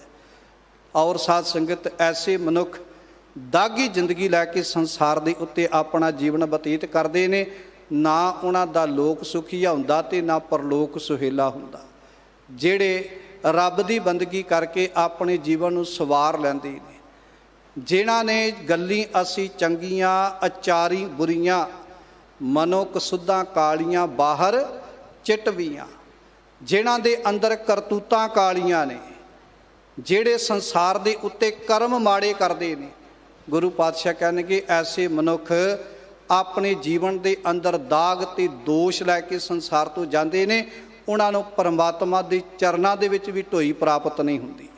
ਔਰ ਇਸੇ ਤਰ੍ਹਾਂ ਹਲਤ ਪਲਤ ਸੁਖ ਪਾਇੰਦੇ, ਉਹ ਲੋਕ ਵਿੱਚ ਵੀ ਤੇ ਪਰਲੋਕ ਵਿੱਚ ਵੀ, ਹਲਤ ਵਿੱਚ ਵੀ ਤੇ ਪਲਤ ਵਿੱਚ ਵੀ, ਭਾਵ ਇਸ ਜੀਵਨ ਵਿੱਚ ਵੀ ਤੇ ਅਗਲੇ ਜੀਵਨ ਵਿੱਚ ਵੀ। ਕਹਿਣ ਤੋਂ ਮੁਰਾਦ ਉਹਨਾਂ ਨੂੰ ਸੰਸਾਰ ਦੇ ਅੰਦਰ ਲੋਕ ਅਤੇ ਪਰਲੋਕ ਦੇ ਸੁੱਖ ਜਿਹੜੇ ਨੇ ਉਹ ਪ੍ਰਾਪਤ ਹੋ ਜਾਂਦੇ ਨੇ। ਕਿਵੇਂ? ਜਪ ਜਪ ਹਿਰਦੈ ਮੁਰਾਰ, ਜਦੋਂ ਉਹ ਪਰਮਾਤਮਾ ਦੀ, ਪਰਮੇਸ਼ਰ ਦੀ ਬੰਦਗੀ ਕਰਦੇ ਨੇ। ਘਰ ਹੀ ਵਿੱਚ ਮਹਿਲ ਪਾਇਆ, ਗੁਰ ਸ਼ਬਦੀ ਵਿਚਾਰ। ਗੁਰੂ ਸਾਹਿਬ ਜੀ ਕਹਿੰਦੇ ਐਸੇ ਮਨੁੱਖ ਹਿਰਦੇ ਰੂਪੀ ਘਰ ਦੇ ਅੰਦਰੋਂ ਹੀ ਮਹਿਲ ਰੂਪੀ ਪਰਮਾਤਮਾ ਦੀ ਜਿਹੜੀ ਹੈ ਉਹ ਪ੍ਰਾਪਤੀ ਕਰ ਲੈਂਦੀ, ਭਾਵ ਕਿ ਉਹਨਾਂ ਨੂੰ ਰੱਬ ਦੀ ਪ੍ਰਾਪਤੀ ਵਾਸਤੇ ਬਾਹਰ ਨਹੀਂ ਜਾਣਾ ਪੈਂਦਾ। ਉਹ ਘਰ ਵਿੱਚ ਬੈਠਿਆਂ ਹੀ, ਘਰ ਹੀ ਬੈਠਿਆਂ ਸਹੁ ਪਾਈਐ ਜੇ ਨੀਅਤ ਰਾਸ ਕਰੇ। ਉਹ ਆਪਣੀ ਨੀਅਤ ਨੂੰ ਸਾਫ ਸੁਥਰਾ ਕਰਕੇ, ਘਰ ਬੈਠਿਆਂ ਹੀ ਸ਼ਬਦ ਦੀ ਵਿਚਾਰ ਕਰਕੇ, ਘਰ ਬੈਠਿਆਂ ਹੀ ਬਾਣੀ ਪੜ੍ਹ ਕੇ, ਗੁਰ ਸ਼ਬਦ ਦੀ ਵਿਚਾਰ ਦੇ ਦੁਆਰਾ ਉਹ ਘਰ-ਬਾਰ ਛੱਡ ਕੇ ਜੰਗਲਾਂ ਵਿੱਚ ਨਹੀਂ ਜਾਂਦੇ। ਉਹ ਘਰ ਵਿੱਚ ਰਹਿੰਦਿਆਂ ਹੋਇਆਂ, ਗ੍ਰਸਤ ਦੀਆਂ ਜ਼ਿੰਮੇਵਾਰੀਆਂ ਨਿਭਾਉਂਦਿਆਂ ਹੋਇਆਂ, ਹਾਥ ਪਾਉ ਕਰ ਕਾਮ ਸਭ ਚੀਤ ਨਰੰਜਨ ਨਾਲ, ਉਹ ਹੱਥਾਂ ਪੈਰਾਂ ਦੇ ਨਾਲ ਕੰਮਕਾਰ ਵੀ ਕਰਦੇ ਨੇ, ਪਰ ਚਿੱਤ ਬਿਰਤੀ ਪਰਮਾਤਮਾ ਦੇ ਚਰਨਾਂ ਵਿੱਚ ਜੋੜ ਕੇ ਰੱਖਦੇ ਨੇ। ਗੁਰੂ ਦੇ ਸ਼ਬਦ ਦੀ ਵਿਚਾਰ ਨਾਲ ਜੁੜੇ ਹੋਏ, ਨਿਜ ਕਰ ਮਹਿਲ ਪਾਵੋ ਸੁਖ ਸਹਜੇ, ਬਹੁਰ ਨਾ ਹੋਏਗੋ ਫੇਰਾ। ਉਹ ਘਰ ਵਿੱਚ ਰਹਿੰਦਿਆਂ ਹੋਈਆਂ, ਸੰਸਾਰ ਰੂਪੀ ਘਰ ਵਿੱਚ ਰਹਿੰਦਿਆਂ ਨਿਰੰਕਾਰ ਦੀ ਪ੍ਰਾਪਤੀ ਕਰ ਲੈਂਦੇ ਨੇ। ਸਤਿਗੁਰ ਤੇ ਜੋ ਮੂੰਹ ਫੇਰੇ, ਮੱਥੇ ਤਿੰਨ ਕਾਲੇ, ਅਨ ਦਿਨ ਦੁੱਖ ਕਮਾਵੰਦੇ, ਨਿਤ ਜੋਹੇ ਜਮ ਜਾਲੇ। ਪਾਤਸ਼ਾਹ ਕਹਿੰਦੇ ਕਿ ਜਿਹੜੇ ਗੁਰੂ ਤੋਂ ਬੇਮੁਖ ਹੁੰਦੇ ਨੇ ਉਹਨਾਂ ਦਾ ਜੀਵਨ ਫਿਰ ਕੈਸਾ ਹੁੰਦਾ। ਇੱਥੋਂ ਤੱਕ ਤੇ ਗੁਰੂ ਨਾਲ ਜੁੜਿਆ ਹੋਇਆਂ ਦੇ ਜੀਵਨ ਦੀ ਗੱਲ ਗੁਰੂ ਸਾਹਿਬ ਜੀ ਨੇ ਕੀਤੀ। ਹੁਣ ਜਿਹੜੇ ਗੁਰੂ ਤੋਂ ਬੇਮੁਖ ਨੇ, ਗੁਰੂ ਤੋਂ ਟੁੱਟੇ ਹੋਏ ਨੇ ਔਰ ਥਾਂ ਥਾਂ ਦੇ ਉੱਤੇ ਭਟਕ ਰਹੇ ਨੇ, ਸਤਿਗੁਰ ਤੇ ਜੋ ਮੂੰਹ ਫੇਰੇ, ਮੱਥੇ ਤਿੰਨ ਕਾਲੇ। ਪਾਤਸ਼ਾਹ ਕਹਿੰਦੇ ਕਿ ਭਾਈ ਉਹਨਾਂ ਦੇ ਮੱਥੇ ਤੇ ਕਾਲੇ ਦਾਗ ਲੱਗੇ ਹੁੰਦੇ ਨੇ। ਜਿਵੇਂ ਭਗਤ ਫਰੀਦ ਜੀ ਕਹਿੰਦੇ ਨੇ, ਫਰੀਦਾ ਮੈਂ ਜਾਣਿਆ ਦੁੱਖ ਮੁਝ ਕੋ, ਦੁੱਖ ਸੁਭਾਇਆ ਜਗ, ਉੱਚਾ ਚੜ੍ਹ ਕੇ ਦੇਖਿਆ ਤਾਂ ਘਰ ਘਰ ਇਹ ਅੱਗ। ਮੈਂ ਸੋਚਿਆ ਕਿ ਸ਼ਾਇਦ ਮੇਰੇ ਤੇ ਲੋਕ ਦਾਗ ਦੋਸ਼ ਲਾ ਰਹੇ ਨੇ, ਪਰ ਜਿਹੜੇ ਸੰਸਾਰ ਦੇ ਉੱਤੇ ਬੜੇ ਬੜੇ ਸਿਆਣੇ ਲੋਕ ਨੇ ਉਹ ਵੀ ਦੁੱਖ ਦੀ ਅੱਗ ਵਿੱਚ ਸੰਸਾਰ ਤੇ ਝੁਲਸਦੇ ਪਏ ਨੇ। ਇਹ ਅੱਗ ਹਰੇਕ ਮਨੁੱਖ ਦੇ ਹਿਰਦੇ ਰੂਪੀ ਘਰ ਦੇ ਅੰਦਰ ਬਲ ਰਹੀ ਹੈ। ਵਿਕਾਰਾਂ ਦੀ ਅੱਗ ਹਰੇਕ ਮਨੁੱਖ ਦੇ ਹਿਰਦੇ ਰੂਪੀ ਘਰ ਦੇ ਅੰਦਰ ਬਲ ਰਹੀ ਹੈ। ਤੇ ਜਿਸ ਹੀ ਮਨੁੱਖ ਭੈ ਕਰੋ ਬੇਨਤੀ ਸੋ ਆਪਣਾ ਦੁੱਖ ਭਰਿਆ। ਬੜੇ ਬੜੇ ਲੋਕ ਸੰਸਾਰ ਦੇ ਉੱਤੇ ਮੁੱਖ ਤੇ ਕਾਲਖ ਲੈ ਕੇ ਸੰਸਾਰ ਤੇ ਤੁਰੇ ਫਿਰਦੇ ਨੇ। ਜਿਵੇਂ ਸਾਧ ਸੰਗਤ ਜਿਸ ਵਕਤ ਸੱਤੇ ਤੇ ਬਲਵੰਡ ਜੀ ਨੇ ਧੰਨ ਧੰਨ ਸ੍ਰੀ ਗੁਰੂ ਰਾਮਦਾਸ ਮਹਾਰਾਜ ਜੀ ਦੇ ਦਰਬਾਰ ਵਿੱਚ ਸੱਚਖੰਡ ਸ੍ਰੀ ਹਰਿਮੰਦਰ ਸਾਹਿਬ ਵਿਖੇ ਆਪਣੇ ਹੰਕਾਰ ਦੇ ਵਿੱਚ ਆ ਕੇ ਗੁਰੂ ਘਰ ਦੇ ਅੰਦਰ ਕੀਰਤਨ ਕਰਨ ਤੋਂ ਇਨਕਾਰ ਕੀਤਾ। ਔਰ ਸਾਧ ਸੰਗਤ ਸਭ ਤੋਂ ਪਹਿਲਾਂ ਬਾਬਾ ਬੁੱਢਾ ਸਾਹਿਬ ਜੀ ਸੱਤਾ ਤੇ ਬਲਵੰਡ ਨੂੰ ਮਨਾਉਣ ਵਾਸਤੇ ਗਏ। ਕਿਹਦੇ ਵਾਸਤੇ? ਕਿ ਤੁਸੀਂ ਗੁਰੂ ਨਾਨਕ ਦੇ ਘਰ ਆ ਕੇ ਕੀਰਤਨ ਕਰੋ, ਤੁਹਾਡੀ ਬੜੀ ਮਹਾਨਤਾ ਹੈ, ਸੰਗਤ ਤੁਹਾਡਾ ਸਤਿਕਾਰ ਕਰਦੀ ਹੈ, ਤੁਸੀਂ ਮੁੜ ਕੇ ਆ ਕੇ ਗੁਰੂ ਨਾਨਕ ਦੇ ਘਰ ਦੇ ਅੰਦਰ ਕੀਰਤਨ ਦੀ ਦਾਤ ਨੂੰ ਸੰਭਾਲਣਾ ਕਰੋ। ਉਹਨਾਂ ਨੇ ਹੰਕਾਰ ਦੇ ਵਿੱਚ ਆ ਕੇ, ਕਿਉਂਕਿ ਪ੍ਰਿਥੀ ਚੰਦ ਦੀ ਚਾਲ ਦੇ ਵਿੱਚ ਆਏ ਹੋਏ ਸਨ ਕਿ ਤੁਹਾਨੂੰ ਡਬਲ ਪੈਸੇ ਦਿੱਤੇ ਜਾਣਗੇ, ਤੁਸੀਂ ਮੇਰੇ ਹੇਹਰ ਪਿੰਡ ਦੇ ਅੰਦਰ ਬਣੇ ਹੋਏ ਹਰਿਮੰਦਰ ਦੇ ਅੰਦਰ ਆ ਕੇ ਕੀਰਤਨ ਕਰਨਾ ਕਰੋ। ਔਰ ਸਾਧ ਸੰਗਤ ਜਦੋਂ ਇਨਕਾਰ ਕਰ ਦਿੱਤਾ, ਭਾਈ ਗੁਰਦਾਸ ਜੀ ਗਏ, ਉਹਨਾਂ ਵੀ ਜਾ ਕੇ ਬੇਨਤੀ ਕੀਤੀ, ਉਹਨਾਂ ਫੇਰ ਇਨਕਾਰ ਕਰ ਦਿੱਤਾ। ਫਿਰ ਧੰਨ ਗੁਰੂ ਅਰਜਨ ਦੇਵ ਮਹਾਰਾਜ ਜੀ ਆਪ ਚੱਲ ਕੇ ਗਏ। ਕਿੰਨਾ ਸਤਿਕਾਰ ਕੀਤਾ ਸਾਧ ਸੰਗਤ। ਆਪ ਚੱਲ ਕੇ ਗਏ ਤੇ ਜਾ ਕੇ ਸੱਤੇ ਤੇ ਬਲਵੰਡ ਜੀ ਨੂੰ ਕਹਿੰਦੇ ਨੇ, ਭਾਈ ਹੱਥ ਜੋੜ ਕੇ ਬੇਨਤੀ ਹੈ, ਤੁਸੀਂ ਗੁਰੂ ਨਾਨਕ ਦੇ ਘਰ ਦੇ ਕੀਰਤਨੀਏ ਜੇ, ਤੁਹਾਡਾ ਬੜਾ ਉੱਚਾ ਮਾਣ ਤੇ ਸਤਿਕਾਰ ਹੈ, ਤੁਸੀਂ ਆ ਕੇ ਗੁਰੂ ਨਾਨਕ ਦੇ ਘਰ ਦੇ ਅੰਦਰ ਗੁਰਬਾਣੀ ਕੀਰਤਨ ਕਰਨਾ ਕਰੋ। ਤੇ ਸਾਧ ਸੰਗਤ ਹੰਕਾਰ ਦੇ ਵਿੱਚ ਆਫਰਿਆ ਹੋਇਆਂ ਨੇ ਇੱਥੋਂ ਤੱਕ ਬਚਨ ਕਹਿ ਦਿੱਤੇ, ਕਹਿੰਦੇ ਜੇ ਰਜਾਦਾ ਤੇ ਸਜਾਦਾ ਗੁਰੂ ਨਾਨਕ ਸਾਹਿਬ ਦੇ ਕੋਲ ਭਾਈ ਮਰਦਾਨਾ ਕੀਰਤਨ ਨਾ ਕਰਦੇ ਤੇ ਗੁਰੂ ਨਾਨਕ ਨੂੰ ਕਿਹਨੇ ਜਾਣਨਾ ਸੀ। ਕਹਿੰਦੇ ਜੇ ਗੁਰੂ ਦਰਬਾਰ ਵਿੱਚ ਰਜਾਦਾ ਤੇ ਸਜਾਦਾ ਭਾਈ ਮਰਦਾਨੇ ਦੇ ਪੁੱਤਰ ਕੀਰਤਨ ਨਾ ਕਰਦੇ ਤੇ ਧੰਨ ਗੁਰੂ ਅੰਗਦ ਦੇਵ ਮਹਾਰਾਜ ਜੀ ਨੂੰ ਕਿਹਨੇ ਜਾਣਨਾ ਸੀ। ਇਹ ਸਾਰੀਆਂ ਗੁਰੂ ਨਾਨਕ ਦੇ ਘਰ ਦੀਆਂ ਵਡਿਆਈਆਂ, ਤੁਹਾਨੂੰ ਗੁਰੂ ਬਣਾਉਣ ਵਾਲੇ ਵੀ ਅਸੀਂ ਹਾਂ। ਤੇ ਜੇ ਅਸੀਂ ਕੀਰਤਨ ਨਾ ਕੀਤਾ ਤੇ ਫਿਰ ਇਹ ਵੀ ਗੱਲ ਯਾਦ ਰੱਖਿਓ, ਤੁਸੀਂ ਵੀ ਸੰਸਾਰ ਦੇ ਵਿੱਚ ਗੁਰੂ ਨਹੀਂ ਰਹੋਗੇ। ਜਦੋਂ ਸਾਧ ਸੰਗਤ ਪਹਿਲੇ ਗੁਰੂ ਸਾਹਿਬਾਨਾਂ ਦੇ ਪ੍ਰਤੀ ਇੱਦਾਂ ਦੇ ਸ਼ਬਦ ਵਰਤੇ ਨਾ, ਤੇ ਧੰਨ ਗੁਰੂ ਅਰਜਨ ਦੇਵ ਮਹਾਰਾਜ ਜੀ ਕਹਿਣ ਲੱਗੇ, ਸੱਤਾ ਤੇ ਬਲਵੰਡ ਜੀ ਤੁਸੀਂ ਮੈਨੂੰ 4 ਸ਼ਬਦ ਵੱਧ ਵੀ ਕਹਿ ਲੈਂਦੇ ਤੇ ਮੈਂ ਜਰ ਲੈਣਾ ਸੀ। ਮੈਂ ਕਿਸੇ ਪ੍ਰਕਾਰ ਦਾ ਕੋਈ ਗਿਲਾ ਨਹੀਂ ਸੀ ਕਰਨਾ, ਪਰ ਹਕੀਕਤ ਇਹ ਹੈ ਤੁਸੀਂ ਗੁਰੂ ਨਾਨਕ ਦੀ, ਸਾਡੇ ਵੱਡੇ ਗੁਰੂ ਸਾਹਿਬਾਨਾਂ ਦੀ ਨਰਾਦਰੀ ਦੇ ਵਿੱਚ ਇਹ ਸ਼ਬਦ ਕਹੇ ਨੇ। ਇਸ ਕਰਕੇ ਅਸੀਂ ਤੁਹਾਨੂੰ ਗੁਰੂ ਨਾਨਕ ਦੇ ਘਰ ਦੇ ਅੰਦਰ ਅੱਜ ਤੋਂ ਬਾਅਦ ਕਦੇ ਇੱਦਾਂ ਦਾ ਆਉਣ ਵਾਸਤੇ ਸੁਨੇਹਾ ਨਹੀਂ ਲਾਵਾਂਗੇ। ਸੰਗਤ ਨੂੰ ਵੀ ਕਹਿ ਦਿੱਤਾ, ਅੱਜ ਤੋਂ ਬਾਅਦ ਕੋਈ ਸੱਤੇ ਤੇ ਬਲਵੰਡ ਨੂੰ ਮੁੱਖ ਨਾ ਲਾਵੇ। ਸਾਧ ਸੰਗਤ ਵੇਖੋ, ਸੰਸਾਰ ਵਿੱਚ ਐਸੇ ਵੀ ਪਰ ਉਪਕਾਰੀ ਜੀਵ ਨੇ। ਫਿਰ ਇੱਥੋਂ ਤੱਕ ਵੀ ਗੁਰੂ ਸਾਹਿਬ ਜੀ ਨੇ ਬਚਨ ਕਹਿ ਦਿੱਤੇ, ਜਿਹੜਾ ਇਹਨਾਂ ਦੀ ਸਿਫਾਰਿਸ਼ ਲੈ ਕੇ ਆਵੇਗਾ ਨਾ, ਸਿਫਾਰਿਸ਼ ਉਹਦਾ ਮੁੱਖ ਕਾਲਾ ਕਰਕੇ ਸਾਰੇ ਸ਼ਹਿਰ ਵਿੱਚ ਉਹਨੂੰ ਖੋਤੇ ਤੇ ਚਾੜ ਕੇ ਘੁਮਾਇਆ ਜਾਵੇਗਾ। ਹੁਣ ਸਾਧ ਸੰਗਤ ਥੋੜ੍ਹੇ ਦਿਨਾਂ 'ਚ ਘਰ 'ਚ ਗਰੀਬੀ ਆਉਣੀ ਸ਼ੁਰੂ ਹੋ ਗਈ, ਹਾਲਾਤ ਬੜੀ ਪਤਲੀ ਹੋ ਗਈ। ਔਰ ਥੋੜ੍ਹੇ ਸਮੇਂ ਦੇ ਬਾਅਦ ਪਰ ਉਪਕਾਰੀ ਭਾਈ ਲੱਦਾ ਜੀ ਦੇ ਕੋਲ ਲਾਹੌਰ ਜਾ ਕੇ ਬੇਨਤੀ ਕੀਤੀ ਤੇ ਪਰ ਉਪਕਾਰੀ ਭਾਈ ਲੱਦਾ ਜੀ ਆਪ ਹੀ ਆਪਣੇ ਮੱਥੇ ਤੇ ਕਾਲਖ ਮਲ ਕੇ, ਵੇਖੋ ਸਾਧ ਸੰਗਤ ਇਹ ਕਾਲਖ ਕਾਹਦੇ ਵਾਸਤੇ ਮਲੀ ਹੈ? ਗੁਰੂ ਦਰਬਾਰ ਵਿੱਚ ਕਿਸੇ ਦਾ ਭਲਾ ਕਰਨ ਵਾਸਤੇ। ਔਰ ਆਪ ਹੀ ਖੋਤੇ ਤੇ ਚੜ੍ਹ ਕੇ ਢੋਲ ਲੈ ਕੇ ਨਾਲ ਸੰਗਤ ਲੈ ਕੇ ਪਰਉਪਕਾਰੀ ਭਾਈ ਲੱਦਾ ਜੀ ਆ ਕੇ ਧੰਨ ਗੁਰੂ ਅਰਜਨ ਦੇਵ ਜੀ ਦੇ ਚਰਨਾਂ ਵਿੱਚ ਇਹਨਾਂ ਦੀ ਖਿਮਾ ਜਾਚਨਾ ਵਾਸਤੇ ਬੇਨਤੀ ਕਰਦੇ ਨੇ।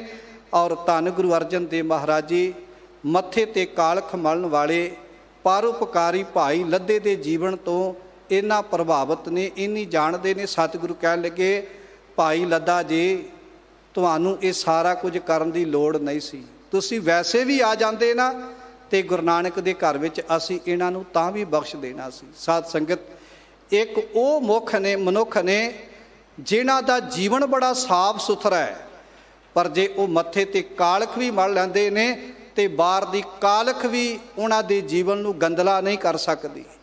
ਪਰ ਇੱਕ ਉਹ ਮਨੁੱਖ ਨੇ ਜਿਹੜੇ ਬਾਹਰੋਂ ਬੜੇ ਸਾਫ ਸੁਥਰੇ ਵੀ ਨੇ, ਪਰ ਉਹਨਾਂ ਦੇ ਮੱਥੇ ਤੇ ਐਸੀ ਕਾਲਖ ਲੱਗੀ ਹੈ, ਉਹ ਸੰਸਾਰ ਦੇ ਉੱਤੇ ਸਹੀ ਤਰੀਕੇ ਦੇ ਨਾਲ, ਸਹੀ ਢੰਗ ਦੇ ਨਾਲ ਆਪਣਾ ਜੀਵਨ ਬਤੀਤ ਨਹੀਂ ਕਰ ਸਕਦੇ। ਲੋਕ ਉਹਨਾਂ ਨੂੰ ਸੰਸਾਰ 'ਤੇ ਤਾਨੇ ਮਾਰਦੇ ਨੇ, ਮਿਹਣੇ ਮਾਰਦੇ ਨੇ, ਔਰ ਸਾਧ ਸੰਗਤ ਐਸੇ ਮਨੁੱਖ ਕਾਲਾ ਮੁੱਖ ਹੀ ਲੈ ਕੇ ਤੇ ਰੱਬ ਦੇ ਘਰ ਵਿੱਚ ਸੰਸਾਰ ਤੋਂ ਤੁਰ ਜਾਂਦੇ ਨੇ। ਇੰਝ ਕਹਿ ਦਈਏ, ਧੰਨ ਗੁਰੂ ਅਰਜਨ ਦੇਵ ਮਹਾਰਾਜ ਜੀ ਨੇ ਫਿਰ ਬਚਨ ਕੇ ਇਹਨਾਂ ਨੂੰ ਬਖਸ਼ਿਆ ਤੇ ਜਾਵੇਗਾ, ਪਰ ਇੱਕ ਸ਼ਰਤ ਹੈ, ਜਿਹੜੇ ਮੁੱਖ ਦੇ ਨਾਲ ਇਹਨਾਂ ਨੇ ਵੱਡੇ ਗੁਰੂ ਸਾਹਿਬਾਨਾਂ ਦੀ ਨਰਾਦਰੀ ਕੀਤੀ ਹੈ ਨਾ, ਉਸੇ ਮੁੱਖ ਦੇ ਨਾਲ ਉਹਨਾਂ ਗੁਰੂ ਸਾਹਿਬਾਨਾਂ ਦੀ ਸਿਫਤ ਕਰਨ।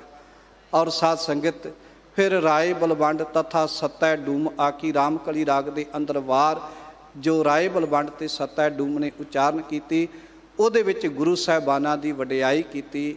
ਔਰ ਜਿਉਂ-ਜਿਉਂ ਉਹਨਾਂ ਨੇ ਵਡਿਆਈ ਕੀਤੀ, ਗੁਰੂ ਨਾਨਕ ਦੇ ਘਰ ਦੀਆਂ ਬਖਸ਼ਿਸ਼ਾਂ ਦੇ ਪਾਤਰ ਬਣਦੇ ਗਏ। ਇੰਝ ਕਹਿ ਦਈਏ, ਧੰਨ ਗੁਰੂ ਅਮਰਦਾਸ ਮਹਾਰਾਜ ਜੀ ਵੀ ਅੱਜ ਦੇ ਮੁਬਾਰਕ ਸ਼ਬਦ ਵਿੱਚ ਸਾਨੂੰ ਸਮਝਾ ਰਹੇ ਨੇ, ਜਿਹੜੇ ਗੁਰੂ ਤੋਂ ਮੂੰਹ ਫੇਰ ਲੈਂਦੇ ਨੇ ਉਹ ਸਦਾ ਹੀ ਮੱਥੇ ਦੀ ਕਾਲਖ ਲੈ ਕੇ ਸੰਸਾਰ 'ਤੇ ਆਪਣਾ ਜੀਵਨ ਬਤੀਤ ਕਰਦੇ ਨੇ।